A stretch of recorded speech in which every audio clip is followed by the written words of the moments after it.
Profissional de administração, nós estamos aqui mais uma vez com o Diálogos na ADES. Estamos recebendo aqui o nosso administrador Álvaro Melo, que daqui a pouco ele vai dizer o currículo dele para vocês, tá? Mas antes, eu preciso informar para vocês o seguinte, que a ADES, Associação dos Administradores e Empreendedores do Estado do Ceará, né, traz para vocês vários benefícios, né, por um valor pequeno, de R$ 25,18 por mês. Tipo de benefícios: seguro de vida com cobertura a partir de R$ 10.000 em caso de morte ou invalidez por acidente. Serviço de assistência funeral, mais auxílio em dinheiro para a família. Telemedicina, plano odontológico da Odontocist com cobertura nacional. Assessoria jurídica exclusiva para temas de interesse do associado. E um sorteio todos os meses no valor de R$ 10.000. Todos esses benefícios, né, são proporcionados juntamente com a nossa corretora oficial, que é a Áureo Corretora, por apenas R$ 25,18. Então, é interessante que vocês participem da associação, sendo um associado, para ter, além desse benefício, outros que nós podemos oferecer. Temos almoço executivo, feijoada, seminários, eventos, rodada de negócios, tá? Então, aqui, para abrilhantar esse nosso momento, nós estamos com o nosso querido administrador Álvaro Melo, que eu gostaria que você se apresentasse para o Diálogos, para o público nosso, que são os profissionais de administração, no nosso programa Diálogos na ADES. Bom, antes de mais nada, obrigado à ADES por essa oportunidade de estar comunicando, estar em contato aqui com vocês. Meu nome é Álvaro Melo, eu sou graduado pela Escola de Administração do Ceará, sou cearense. Depois eu fui para São Paulo, depois terminei minha pós-graduação, e fiz o mestrado em administração na Escola de Administração de Empresas de São Paulo, da Fundação Getúlio Vargas. E fiz toda a minha vida profissional, principalmente como consultor com a minha empresa própria, que eu tenho em São Paulo durante todos esses anos. Mais recentemente, eu fiz o doutorado na FEA-USP, a Faculdade de Economia e Administração da Universidade de São Paulo. Tenho me dedicado, na minha vida profissional, na área de consultoria, principalmente com foco em empreendedorismo e também teletrabalho, é o home office. Eu sou autor de vários livros sobre esse assunto, ambos o empreendedorismo e o teletrabalho, e estou nesse momento aqui em Fortaleza fazendo os contatos profissionais, estabelecendo relações com as entidades como é essa aqui da ADES. Gostaria de agradecer até ao administrador Paulo Henrique Pérez, porque ele fez esse nosso contato e oportunizou, né, o administrador Álvaro Melo estar aqui conosco, né? Então, eu participei de um evento onde o administrador Álvaro Melo era um dos facilitadores, que era um MBA, né, em empreendedorismo, foi isso? Foi. Foi aqui a gente pode falar, não tem problema, na Unicristos, né, onde o nosso querido Paulo Henrique Pérez é coordenador da pós-graduação. Um abraço, Paulo Henrique. Bom, e voltando ao assunto, o senhor poderia discorrer um pouco do que o senhor falou nesse seminário? Qual foi esse seminário e o que foi discorrido lá? Foi uma grande oportunidade para desmistificar, no nosso ponto de vista, nós damos esse seminário, junto com o administrador Paulo Teles, sobre o empreendedorismo e a inteligência artificial. O que uma coisa tem a ver com a outra? Quais os benefícios que a inteligência artificial pode trazer para o administrador e, consequentemente, para o empreendedor, principalmente no que diz respeito a questões de natureza tecnológicas. Mas também levantamos alguns aspectos da precaução que nós temos que ter com a inteligência artificial, que tudo agora fala nisso, é envolvido, o ChatGPT, o Gemini, que são essas ferramentas que estão à nossa disposição para facilitar a nossa vida. Mas nós precisamos tomar cuidado com o uso disso aí. Eu sempre coloquei que a tecnologia é um meio, não é um fim em si mesmo. E aí fica preocupado só com redes sociais, com esses aplicativos, com tudo isso, achando que no caso nosso como profissional de administração, que isso tudo resolve todos os problemas. Na realidade, essa é a preocupação, esse foi o nosso ponto de vista, mostrando os dois lados. Isso vale como sempre valeu anteriormente.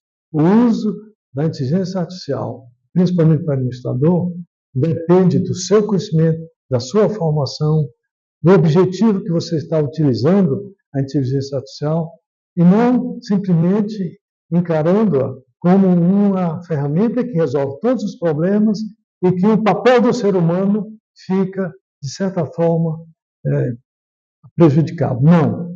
O homem e a máquina têm que trabalhar juntos. E principalmente o homem.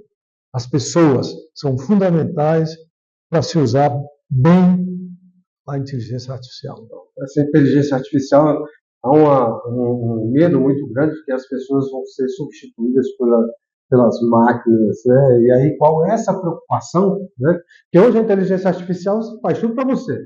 Você bota lá no GPT lá o que você quer, faz uma pergunta, tem que saber elaborar a pergunta, né? Para saber, para você ter uma resposta ao que você está perguntando. Se essa pergunta for mal elaborada, com certeza a gente não vai ter a condição de entender o que ela quis traduzir. No seu ponto de vista, a questão de a inteligência artificial está mais acessível para os jovens empreendedores ou o pessoal da geração mais, como é que eu posso dizer, mais avançada está sendo prejudicado? Isso é verdade, Lamarck. A nossa juventude, principalmente a geração Z, fora as outras gerações que foram anteriores, ela nasceu dentro de um ambiente que isso era comum. O aprendizado, como manipular a informática, isso já vem há algum tempo. É claro que pessoas com uma idade mais avançada têm uma certa, não vou dizer que seja dificuldade, mas não teve a vivência de usar isso daí da forma como está sendo usado hoje. E aí tem um grande desafio para as empresas que nós estamos vendo no mundo corporativo. Qual é esse desafio? É aquilo que a gente chama de uma gestão intergeracional. Nós temos que ter a geração mais jovem, que, como você falou, ela está mais familiarizada pela própria formação dela com a questão de toda essa tecnologia, e com aqueles que são 50 a mais, 60 a mais, 70 a mais, que não deve ser esquecido, que tem sabedoria, tem experiência e tem conhecimento. Se nós conseguimos juntar, estou falando em termos de gestão, essas duas gerações, os benefícios são tanto proveitosos para os mais jovens, como para aqueles gestores que eu chamo de gestores sêniores, aqueles que têm já, imaginar que todo o conhecimento, toda a experiência, que o mais jovem não tem pela natureza da própria idade deles e do envolvimento. Então, esse é um desafio, porque nós estamos vendo no mercado corporativo uma grande dificuldade das empresas de contratarem os mais jovens. Esses mais jovens hoje estão tendo a tendência de ficarem preocupados só com aplicativos, com startups, com isso tudo, e não gostam ou não estão assim, atendendo a demanda que as empresas precisam desses jovens. Por outro lado, nós estamos vendo outro problema sério. Pessoas com 50 anos sendo obrigatoriamente aposentadas. 50 anos. Muito jovem, né? Muito jovem. Por quê? Porque ficou obsoleto? Não. É uma questão cultural. Então, nós temos esse contraponto aí, de uma geração para outra, mas nós estamos buscando, e esse é um papel muito importante aqui da ADES, de trazer essas duas gerações mostrar que os dois têm lugar no mercado de trabalho.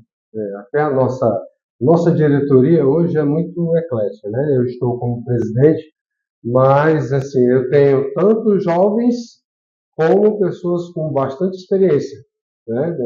Cada nossa assessora que hoje está fazendo o papel ali de cinegrafista, né? Ela é assessora da presidência, né? E dá muitos conselhos e às vezes até correções. Eu tenho um comandante da Marinha aqui, o capitão de fragata, que é o comandante Malheiro, que é o meu consultor estratégico, não porque eu estou na presidência, mas é um consultor estratégico da presidência da ADES, né? E aí a gente trata assuntos de como a gente vai poder chegar a determinados locais, até para poder fazer reivindicação, né? E temos pessoas bem jovens com expertise em tecnologia, que ajudam a gente, né? Esse ambiente que nós estamos aqui, que é dentro da casa do administrador, né? Nós estamos numa sala onde nós temos um ambiente de auditório, de podcast, de cursos, de rodadas de negócio. Então, assim, graças a Deus, o staff da diretoria e a própria diretoria ajudam, fazem com que a associação ela cresça, né? Então, agradeço a vocês. Vocês estão assistindo aí, curtam os nossos podcasts aqui. Uma pergunta: como está hoje o administrador Álvaro Melo no mercado? O que você faz hoje? Bom, a minha atividade é de consultoria. Eu tenho a minha empresa própria há mais de 50 anos e foi uma opção que eu fiz. Fiz alguns estágios quando eu fazia a escola de administração aqui em Fortaleza. Fiz no Banco do Nordeste, fiz estágio numa empresa que foi muito importante no Ceará, a Saronorte, que era uma das maiores indústrias de confecções do Brasil, e em algumas outras, mas me direcionei para a área de consultoria, principalmente voltada para o empreendedorismo. Por quê? Porque eu sentia a necessidade, isso é questão pessoal, de criar, de montar negócios, enfim. E depois quando eu fui para São Paulo, eu fui o primeiro professor na instituição de ensino superior, a Getúlio Vargas, que em 1981 teve o primeiro curso de graduação de empreendedorismo. Naquela época, nós chamamos de curso de criação de novos negócios. Não havia esse termo empreendedorismo, não havia. Mas depois nós evoluímos, escrevi, junto com outro professor da Getúlio Vargas, o primeiro livro sobre empreendedorismo, escrito por autores brasileiros. O livro chama Sou Empreendedor, né? E ainda está aí, ainda é encontrado nas livrarias, principalmente. E depois, passado mais de 25 anos, eu despertei para o assunto do home office, do teletrabalho. Também não existia no Brasil nenhuma empresa que dava consultoria nessa área de home office. Hoje a gente pode falar do teletrabalho? Que chama teletrabalho. O que vocês vão escutar, isso é importante a sua pergunta, Lamar, que o pessoal chama home office, teletrabalho, trabalho flexível, trabalho remoto, e hoje chama-se trabalho híbrido, né? Na realidade, nós estamos falando da mesma coisa. Eu procuro sempre chamar de teletrabalho. Inclusive, fundei a Sociedade Brasileira de Teletrabalho, lá no Conselho Regional de Administração de São Paulo. Nós fizemos um grupo de excelência de teletrabalho, isso há 26 anos. E hoje esse grupo de excelência de teletrabalho chama-se Grupo de Excelência do Trabalho na Sociedade em Transformação. Porque é o nosso assunto. O assunto do administrador é trabalho. Claro, aí vem as variáveis. Tem o trabalho flexível, tem o teletrabalho, e todas as situações que envolvem a questão do teletrabalho. Por exemplo, está se discutindo muito a semana dos 4 dias, não é verdade? Sim, Nós estamos estudando isso lá no nosso CRA. Até que ponto isso é um recurso de administração que está se falando, já foi para o Congresso, discutido, mas dá para perceber que as pessoas não estão sabendo direito avaliar os benefícios de uma semana. Será que nós precisamos? Nós temos um problema seríssimo no Brasil, reconhecidamente, que é a questão da produtividade. E esse é um papel do administrador. Quer dizer, o papel do administrador como profissional, ele executa, ele tem um papel, ele tem a sua função muito mais do que as outras profissões que estão voltadas para a gestão. Por exemplo, quantos engenheiros ocupam o nosso espaço de administrador? Quantos médicos ocupam a diretoria de hospitais, de clínicas? Quando não poderiam. Exatamente. Porque nós temos a nossa... existe legalmente quais são as funções do administrador, quando tem a função dos engenheiros. Por exemplo, se eu quiser executar uma atividade de engenharia, eu não posso. E nem ser médico, e nem ser advogado. A OAB tem lá, e nós temos a nossa também. Então é importante que cada um fique na sua área, mas a gente vê, principalmente na administração, inclusive tornou-se até um termo genérico, o administrador, mas ele nem tem formação de administrador. E é uma das profissões mais procuradas, a gente vê na demanda nos vestibulares, né? Exatamente. Nós temos uma preocupação muito grande. Eu também faço parte do Conselho Regional de Administração, eu sou vice-presidente, e realmente é uma luta grande do Conselho para colocar no mercado de trabalho o profissional de administração no seu devido local. E a gente encontra muitos profissionais que não são profissionais de administração exercendo a nossa profissão. Então, o CRA ele faz esse papel de fiscalizar. Nós não conseguimos atingir todas essas empresas. A atuação hoje aqui do CRA está muito mais na área pública, mas assim aceitamos denúncias e vamos verificar isso aí. Briga constantes agora sobre a questão do administrador de condomínio. Você muito bem falou aí que a palavra administrador está banida, né? Está muito banida, não, banalizada. E administrador de cemitério também, né? Então a gente encontra essas confusões, tá? Mas uma pergunta assim, você poderia definir hoje o que é o empreendedorismo dentro da sua área de atuação? Aproveitando isso que você falou, outro termo que está banalizado é empreendedor. O empreendedor, né? Por exemplo, eu sou da opinião, isso é minha linha. Por exemplo, você tem o microempreendedor individual. Foi criado essa categoria. Eu sou totalmente contra isso, porque empreendedor não tem tamanho. Ó, microempreendedor individual. Micro é uma coisa pequena. Empreendedor, inclusive, falando empreendedor é aquele que é um agente de inovação nas empresas, ou na sua própria empresa, quando ele cria. Tem que ser um agente de inovação. Veja bem, uma pessoa chega, abre um pequeno restaurante ou uma barraca e tem um pouco de sucesso lá na Praia do Futuro. Aí diz, está vendo? Empreendedor de sucesso, empreendedor. Não é.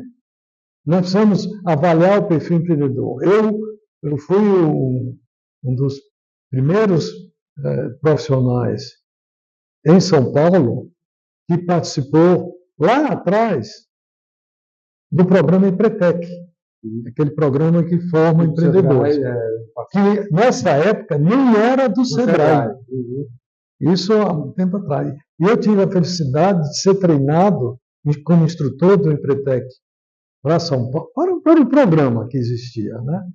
E atendia vários estados antes do Sebrae. E mesmo depois que o Sebrae absorveu o programa Empretec, que começou no Rio Grande do Sul, lá no Badesul, Banco de Desenvolvimento do Sul, eu continuei, dei alguns treinamentos do Empretec por São Paulo. E eu me lembro muito bem que, naquela época, o empreendedorismo era visto de uma forma muito mais profissional. Principalmente essa felicidade que eu falei para vocês. Eu fiquei muito feliz porque eu fui treinado pela fundadora e criadora do Empretec Mundial, que era um programa da ONU, a Marina Fanning. Então, essa é a minha linha, essa é a minha atividade, e é isso e continuo fazendo, e principalmente agora com o empreendedorismo sênior, que é o empreendedorismo do pessoal de 50, 60, 70 a mais. Nós estamos vivendo mais, a longevidade aumentou. Então, e tem muita gente ainda que pode dar uma grande contribuição na gestão das empresas. Administrador Álvaro Melo, gostaria muito de agradecer a oportunidade de estar entrevistando você, que é cearense, foi para São Paulo, né? É isso? Exato. E aí retorna para cá a trabalho, né? E aí não poderíamos deixar de ter essa oportunidade de fazer essa entrevista no programa Diálogos na ABS.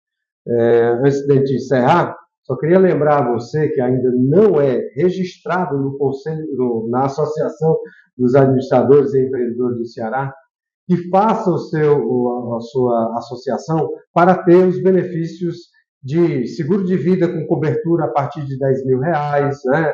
Serviço de assistência funeral, mais auxílio em dinheiro para a família, telemedicina, plano odontológico da Odonto System com cobertura nacional, assessoria jurídica, um sorteio todos os meses no valor de R$10.000. Por apenas R$ 25,18 por mês, você tem todos esses benefícios. A ADES fez uma parceria com a Auro Corretora, que você pode, ao final deste vídeo aqui, você vai ter o contato para que você possa pedir mais informações para se associar. E aí agora passo a palavra ao administrador Álvaro Melo para fazer as considerações finais e já agradeço de antemão. Bom, sem dúvida nenhuma, essa é uma grande oportunidade, como administrador, de ter tido essa possibilidade de expor algumas reflexões sobre a questão do administrador, o papel do administrador. E, Lamarck, eu sou administrador porque gosto da administração, eu sempre tive vocação para a administração e durante toda a minha carreira profissional eu sempre procurei, inclusive junto ao CRA São Paulo, onde eu fui conselheiro em 2 gestões. Hoje eu coordeno esse grupo de excelência de trabalho na sociedade em transformação e participo em outro grupo de excelência que chama-se Grupo de Excelência Empreendedorismo e Inovação, que fundei também no CEA. Eu fundei 2 grupos de excelência, o de teletrabalho, esse que estamos envolvidos atualmente, e o de empreendedorismo. Então, para mim, eu estou realizado profissionalmente, continuo me dedicando às atividades e aproveitando uma oportunidade como essa de expor minhas ideias, como eu faço em outros, em podcasts, em palestras presenciais e online, levando essas informações todas que são primordiais para a gestão das empresas e para a carreira dos profissionais de administração. Eu agradeço mais uma vez essa excelente oportunidade e estou à disposição de vocês, fazer contato comigo através aqui do próprio Lamarck, através da ADES. Se vocês precisarem, contem comigo. Um grande abraço a todos. Muito obrigado, pessoal. Então, até a próxima entrevista com o Diálogos na ADES.